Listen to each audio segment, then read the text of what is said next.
Hi ಎಲ್ರಿಗೂ ನಮಸ್ಕಾರ. Share market in Kannada ಚಾನೆಲ್ಗೆ ನಿಮಗೆ ಸ್ವಾಗತ. ಡಿಸೆಂಬರ್ 8ರ ಸ್ಟಾಕ್ ಮಾರ್ಕೆಟ್ ಅಪ್ಡೇಟ್ಸನ್ನು ಅಬ್ಸರ್ವ್ ಮಾಡೋದಾದರೆ ಮತ್ತೆ ಇವತ್ತು ಮಾರ್ಕೆಟ್ನಲ್ಲಿ ವೀಕ್ನೆಸ್ ನೋಡೋದಕ್ಕೆ ಸಿಕ್ಕಿದೆ.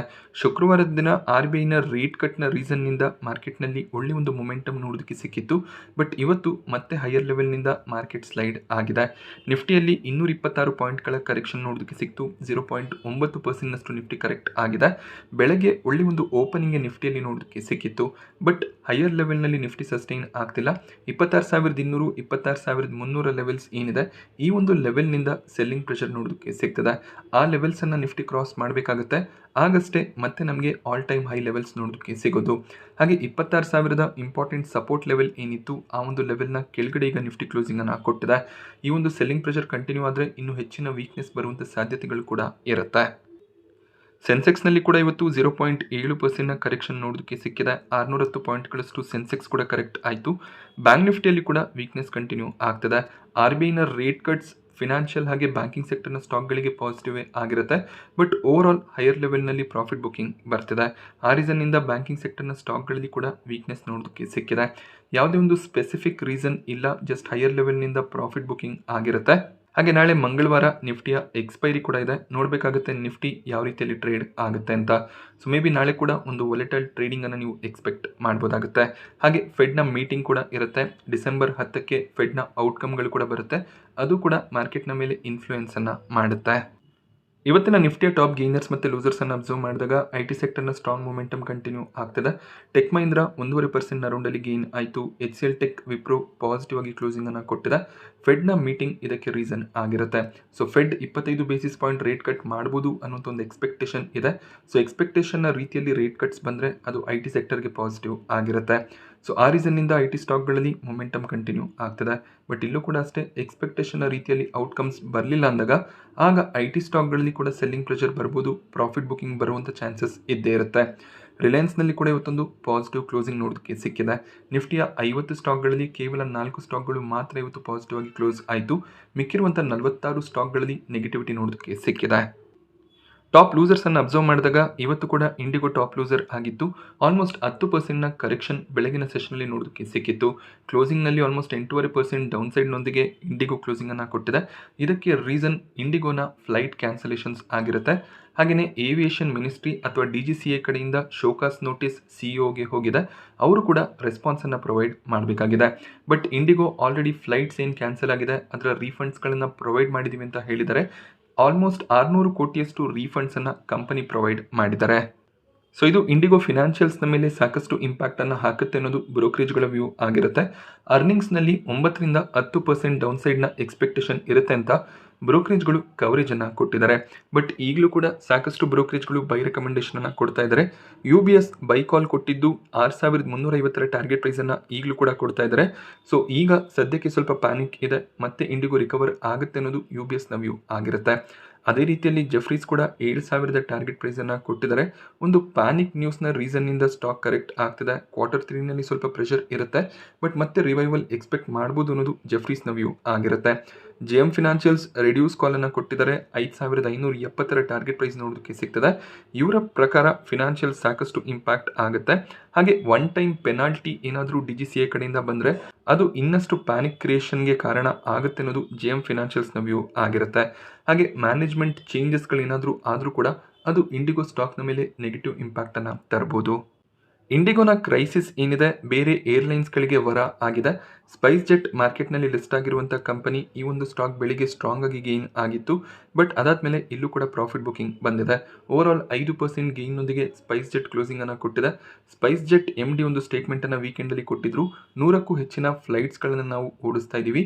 ಹಾಗೆ ಇಂಡಿಗೋ ಫ್ಲೈಟ್ಸ್ಗಳೇನು ಕ್ಯಾನ್ಸಲ್ ಆಗ್ತಿದೆ ಅದನ್ನು ನಾವು ಕವರ್ ಅಪ್ ಮಾಡ್ತಿದ್ದೀವಿ ಅಂತ ಹೇಳಿದ್ದಾರೆ. ಇದರಿಂದ ಸ್ಪೈಸ್ ಜೆಟ್ನ ರೆವಿನ್ಯೂಸ್ ಆಟೋಮ್ಯಾಟಿಕಲಿ ಇನ್ಕ್ರೀಸ್ ಆಗುತ್ತೆ. ಈ ಒಂದು ಕ್ವಾರ್ಟರ್ನಲ್ಲಿ ಒಳ್ಳೆ ರಿಸಲ್ಟ್ನ ಎಕ್ಸ್ಪೆಕ್ಟೇಷನ್ ಇರುತ್ತೆ. ಬಟ್ ಲಾಂಗ್ ಟರ್ಮ್ ವ್ಯೂವನ್ನು ನಾವು ಕಂಪೇರ್ ಮಾಡಿದಾಗ ಸ್ಪೈಸ್ ಜೆಟ್ಗಿಂತ ಇಂಡಿಗೋನೇ ಈಗಲೂ ಕೂಡ ಒಂದು ಬೆಟರ್ ಆಯ್ಕೆ ಆಗಿರುತ್ತೆ. ಆಲ್ಮೋಸ್ಟ್ ಇಂಡಿಗೋ ಒಂದು ಮೋನೋಪೋಲಿಯನ್ನು ಕ್ರಿಯೇಟ್ ಮಾಡಿತ್ತು. ಇಂಡಿಗೋನಲ್ಲಿ ಕ್ರೈಸಿಸ್ ಬಂದಾಗ ಅದರ ಒಂದು ಎಫೆಕ್ಟ್ ಸಾಕಷ್ಟು ದೊಡ್ಡದಾಗಿ ಕಾಣಿಸಿದೆ. ಇವತ್ತು ಡಿಫೆನ್ಸ್ ಸೆಕ್ಟರ್ನ ಸ್ಟಾಕ್ಗಳಲ್ಲಿ ಕೂಡ ಸಾಕಷ್ಟು ವೀಕ್ನೆಸ್ ನೋಡೋದಕ್ಕೆ ಸಿಕ್ತು. ಎಚ್ ಎಲ್ ಸ್ಟಾಕ್ಗಳು ಸಾಕಷ್ಟು ಕರೆಕ್ಟ್ ಆಗಿದೆ. ನಲ್ಲಿ 5% ಕರೆಕ್ಷನ್ ನೋಡೋದಕ್ಕೆ ಸಿಕ್ಕಿದ್ರೆ ಎಲ್ ಆಲ್ಮೋಸ್ಟ್ 4% ಕರೆಕ್ಟ್ ಆಗಿದೆ. ಇದಕ್ಕೆ ರೀಸನ್ ರಷ್ಯಾದ ಪ್ರೆಸಿಡೆಂಟ್ ಭಾರತಕ್ಕೆ ವಿಸಿಟ್ ಮಾಡಿದ್ರು. ಡಿಫೆನ್ಸ್ ಡೀಲ್ಗಳು ಸಾಕಷ್ಟು ಸೈನ್ ಆಗುತ್ತೆ ಅನ್ನೋಂಥ ಎಕ್ಸ್ಪೆಕ್ಟೇಷನ್ ಇತ್ತು. ಎಲ್ ಟಾಪ್ ಕಂಟೆಂಡರ್ಸ್ ಕೂಡ ಆಗಿದ್ರು. ಬಟ್ ಹೆಚ್ಚಿನ ಒಂದು ಅನೌನ್ಸ್ಮೆಂಟ್ಸ್ ಬರಲಿಲ್ಲ. ಆ ಒಂದು ರೀಸನ್ನಿಂದ ಎರಡು ಸ್ಟಾಕ್ಗಳಲ್ಲಿ ಕರೆಕ್ಷನ್ ಕಾಣಿಸಿದೆ. ಹಾಗೆ ಬೇರೆ ಡಿಫೆನ್ಸ್ ಸೆಕ್ಟರ್ನ ಸ್ಟಾಕ್ಗಳಲ್ಲಿ ಕೂಡ ವೀಕ್ನೆಸ್ ನೋಡೋದಕ್ಕೆ ಸಿಕ್ಕಿದೆ. ಸೊ ಎಕ್ಸ್ಪೆಕ್ಟೇಷನ್ನ ರೀತಿಯಲ್ಲಿ ಔಟ್ಕಮ್ಸ್ ಬರದೇ ಇದ್ರೆ ಈ ರೀತಿಯಲ್ಲಿ ಸ್ಟಾಕ್ ಪ್ರೈಸ್ ಕರೆಕ್ಷನ್ ಎಕ್ಸ್ಪೆಕ್ಟೆಡ್ ಇರುತ್ತೆ. ಬಟ್ ಲಾಂಗ್ ಟರ್ಮ್ ವ್ಯೂ ಇರೋರು ಪ್ಯಾನಿಕ್ ಆಗುವಂಥ ಅವಶ್ಯಕತೆ ಇರೋದಿಲ್ಲ. ಮತ್ತೆ ಈ ಸ್ಟಾಕ್ಸ್ ರಿಕವರ್ ಆಗುತ್ತೆ. ಹಾಗೆ ಈ ರೀತಿಯ ಕರೆಕ್ಷನ್ಸ್ ಬಂದಾಗ ಈ ಸ್ಟಾಕ್ಗಳನ್ನು ಅಕ್ಯುಮುಲೇಟ್ ಮಾಡ್ಕೊಳ್ಳೋದಕ್ಕೆ ಒಳ್ಳೆ ಒಂದು ಆಪರ್ಚುನಿಟಿ ಕೂಡ ಕ್ರಿಯೇಟ್ ಆಗುತ್ತೆ. ಡಿಫೆನ್ಸ್ ಕಂಪನಿಗಳು ಒಳ್ಳೆ ಒಂದು ಆರ್ಡರ್ ಬುಕ್ಕನ್ನು ಹೊಂದಿದರೆ ಮುಂದಿನ 3-4 ವರ್ಷಕ್ಕೆ ಯಾವುದೇ ರೀತಿಯ ಪ್ರಾಬ್ಲಮ್ಸ್ ಇರೋದಿಲ್ಲ. ಸೊ ಆ ರೀಸನ್ನಿಂದ ಲಾಂಗ್ ಟರ್ಮ್ ಪರ್ಸ್ಪೆಕ್ಟಿವನ್ನು ಇಟ್ಕೊಂಡು ಇನ್ವೆಸ್ಟ್ಮೆಂಟನ್ನು ಮಾಡ್ಬೋದು. So JSW steel, eternal, Nestle ಕೂಡ ಇವತ್ತು ಸಾಕಷ್ಟು ನೆಗೆಟಿವ್ ಆಗಿ ಕ್ಲೋಸಿಂಗನ್ನು ಕೊಟ್ಟಿದೆ. ಸೊ 46 ನಿಫ್ಟಿಯ ಸ್ಟಾಕ್ಗಳಲ್ಲಿ ಇವತ್ತು ನೆಗೆಟಿವ್ ಕ್ಲೋಸಿಂಗ್ ನೋಡೋದಕ್ಕೆ ಸಿಕ್ತು.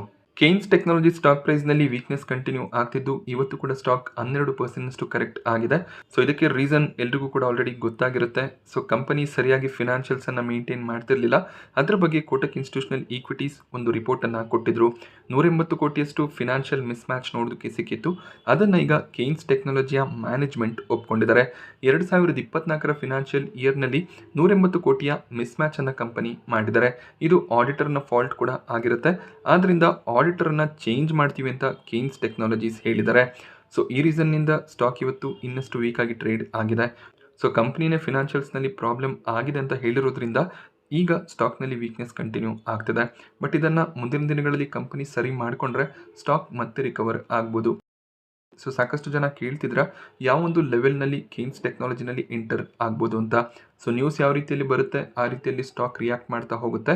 ನಿಮಗೆ ಲಾಂಗ್ ಟರ್ಮ್ನ ಬಗ್ಗೆ ಫೋಕಸ್ ಇದ್ದು ಲಾಂಗ್ ಟರ್ಮ್ ಇನ್ವೆಸ್ಟ್ಮೆಂಟನ್ನು ಮಾಡಬೇಕು ಅಂತ ಇದ್ದರೆ ಈ ಲೆವೆಲ್ಗಳಲ್ಲಿ ಕೂಡ ಎಂಟರ್ ಆಗ್ಬೋದು.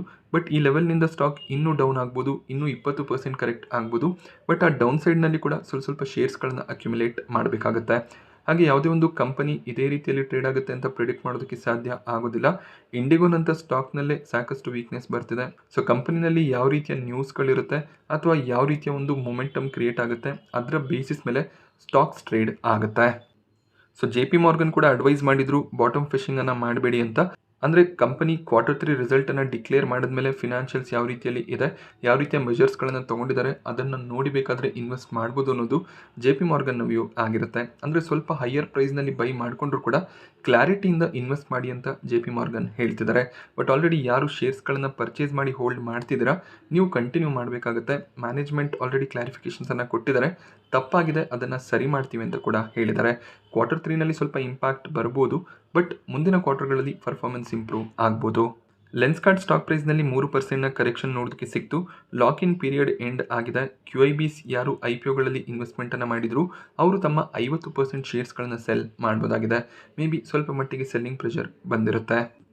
Cochin shipyard Denmark based company ಜೊತೆಯಲ್ಲಿ ಒಂದು ಡೀಲನ್ನು ಸೈನ್ ಮಾಡಿದ್ರು. ಆ ಒಂದು ನ್ಯೂಸ್ ಇದ್ರೂ ಕೂಡ ಸ್ಟಾಕ್ ಬೆಳಿಗ್ಗೆ ಸ್ಟ್ರಾಂಗ್ ಆಗಿ ಓಪನ್ ಆಗಿದ್ರು ಕೂಡ ಹೈಯರ್ ಲೆವೆಲ್ನಲ್ಲಿ ಸಸ್ಟೈನ್ ಆಗಲಿಲ್ಲ. ಸೊ ಇದಕ್ಕೆ ರೀಸನ್ ಓವರ್ ಆಲ್ ಡಿಫೆನ್ಸ್ ಸೆಕ್ಟರ್ನ ವೀಕ್ನೆಸ್ ಆಗಿರುತ್ತೆ.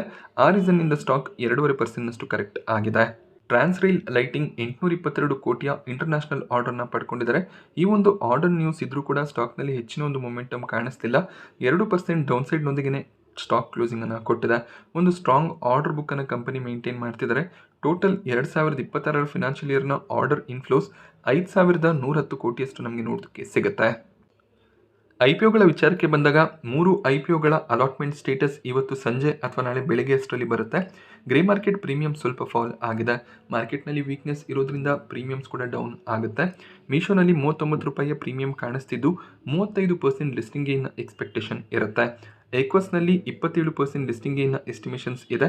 40 ರೂಪಾಯಿ ಮೇಲೆ ಇದ್ದಂಥ ಪ್ರೀಮಿಯಂ 34ಕ್ಕೆ ಫಾಲ್ ಆಗಿದೆ. ಬಟ್ ವಿದ್ಯಾ ವೈರ್ಸ್ನಲ್ಲಿ ಪ್ರೀಮಿಯಂ ಸ್ಟ್ರಾಂಗ್ ಆಗಿ ಕಾಣಿಸ್ತಿದೆ. 4 ರೂಪಾಯಿಯ ಪ್ರೀಮಿಯಂ ಏನಿತ್ತು ಅದೇ ಪ್ರೀಮಿಯಂ ಕಂಟಿನ್ಯೂ ಆಗ್ತದೆ. ಸೊ 1150 ರೂಪಾಯಿ ರೌಂಡಲ್ಲಿ ಪ್ರಾಫಿಟ್ಸನ್ನು ವಿದ್ಯಾ ವೈರ್ಸ್ನಲ್ಲಿ ಎಕ್ಸ್ಪೆಕ್ಟ್ ಮಾಡ್ಬೋದಾಗುತ್ತೆ. ಬಟ್ ಲಿಸ್ಟಿಂಗ್ನ ದಿನ ಮಾರ್ಕೆಟ್ ಯಾವ ರೀತಿಯಲ್ಲಿ ಇರುತ್ತೆ ಅದರ ಬೇಸಿಸ್ ಮೇಲೆ ಲಿಸ್ಟಿಂಗ್ ನೋಡೋದಕ್ಕೆ ಸಿಗುತ್ತೆ. ಸೊ 2 IPOಗಳು ಇವತ್ತು ಸಬ್ಸ್ಕ್ರಿಪ್ಷನ್ಗೆ ಓಪನ್ ಆಯಿತು. 2 IPOಗಳ ಡೀಟೇಲ್ ವೀಡಿಯೋನ ಮಾಡಿದ್ದೀನಿ. ಲಿಂಕ್ ಡಿಸ್ಕ್ರಿಪ್ಷನ್ ಬಾಕ್ಸಲ್ಲಿ ಅವೈಲೇಬಲ್ ಇರುತ್ತೆ. ವೇಕ್ಫಿಟ್ನಲ್ಲಿ ಸಾಕಷ್ಟು ಪ್ರೀಮಿಯಂ ಫಾಲ್ ಆಗಿದೆ. 36 ರೂಪಾಯಿ ರೌಂಡಲ್ಲಿ ಇದ್ದಂಥ ಪ್ರೀಮಿಯಂ 5 ರೂಪಾಯಿಗೆ ಫಾಲ್ ಆಗ್ತದೆ. ಇದೇ ರೀಸನ್ನಿಂದ ಕೊನೆ ದಿನದವರೆಗೂ ವೆಯ್ಟ್ ಮಾಡಿ ಅಪ್ಲಿಕೇಶನ್ ಹಾಕಿ ಅಂತ ಹೇಳೋದು. ಯಾಕೆಂದರೆ ಪ್ರೀಮಿಯಮ್ಸ್ ಸಡನ್ ಆಗಿ ಡ್ರಾಪ್ ಆಗ್ಬೋದು. ಸೊ ಇಲ್ಲಿ ರಿಟೇಲ್ ಕ್ಯಾಟಗರಿ 0.75 ಟೈಮ್ ಸಬ್ಸ್ಕ್ರೈಬ್ ಆಗ್ತದೆ. QIBs ಒಂದೇ ಒಂದು ಅಪ್ಲಿಕೇಶನನ್ನು ಕೂಡ ಹಾಕಿಲ್ಲ. ಆ್ಯಂಕರ್ ಬುಕ್ನಲ್ಲಿ ಸಬ್ಸ್ಕ್ರಿಪ್ಷನ್ ಬಂದಿರುತ್ತೆ, ಬಟ್ ನಾರ್ಮಲ್ ಆಗಿ ಎಕ್ಸ್ ಆ್ಯಂಕರ್ ಸಬ್ಸ್ಕ್ರಿಪ್ಷನ್ಸ್ ಬಂದಿಲ್ಲ. HNI ಕ್ಯಾಟಗರಿಯಲ್ಲಿ ಕೂಡ ಹೆಚ್ಚಿನ ಒಂದು ಸಬ್ಸ್ಕ್ರಿಪ್ಷನ್ಸ್ ಕಾಣಿಸ್ತಿಲ್ಲ. ಸೊ ಇದೇ ರೀತಿಯಲ್ಲಿ ಪ್ರೀಮಿಯಂ ಡ್ರಾಪ್ ಆಗ್ತಿದ್ರೆ IPOನ ಅವಾಯ್ಡ್ ಮಾಡ್ಬೋದಾಗತ್ತೆ. ಕೊರೋನಾ ರೆಮಿಡೀಸ್ನ IPO ಕೂಡ ಇವತ್ತು ಸಬ್ಸ್ಕ್ರಿಪ್ಷನ್ಗೆ ಓಪನ್ ಆಯಿತು. ರಿಟೇಲ್ ಕ್ಯಾಟಗರಿ ಒಂದು ಟೈಮ್ನ ರೌಂಡಲ್ಲಿ ಸಬ್ಸ್ಕ್ರೈಬ್ ಆಗಿದೆ. QIBs ಇಲ್ಲೂ ಕೂಡ ಮೊದಲನೇ ದಿನ ಯಾವುದೇ ರೀತಿ ಅಪ್ಲಿಕೇಶನ್ಸನ್ನು ಹಾಕಿಲ್ಲ. 262 ರೂಪಾಯಿಯ ಪ್ರೀಮಿಯಂ ಕಾಣಿಸ್ತಿದೆ. ಈಗಲೂ ಕೂಡ 25% ಲಿಸ್ಟಿಂಗ್ ಗೇನ್ನ ಎಕ್ಸ್ಪೆಕ್ಟೇಷನ್ ಇರುತ್ತೆ.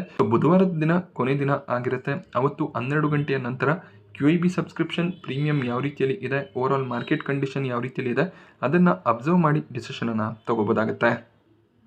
ನಾನಿವತ್ತು ನಿಮಗೆ ಮಾರ್ಕೆಟ್ನ ಬಗ್ಗೆ ಕೊಟ್ಟಂಥ ಇನ್ಫಾರ್ಮೇಷನ್ ಇಷ್ಟ ಆದರೆ ವಿಡಿಯೋನ ಲೈಕ್ ಮಾಡಿ. ಹಾಗೆ ಇದೇ ರೀತಿಯ ಮಾರ್ಕೆಟ್ ಅಪ್ಡೇಟ್ಸ್ಗಳಿಗೋಸ್ಕರ ಚಾನಲ್ನ ಸಬ್ಸ್ಕ್ರೈಬ್ ಮಾಡ್ಕೊಳ್ಳಿ. Thank you friends.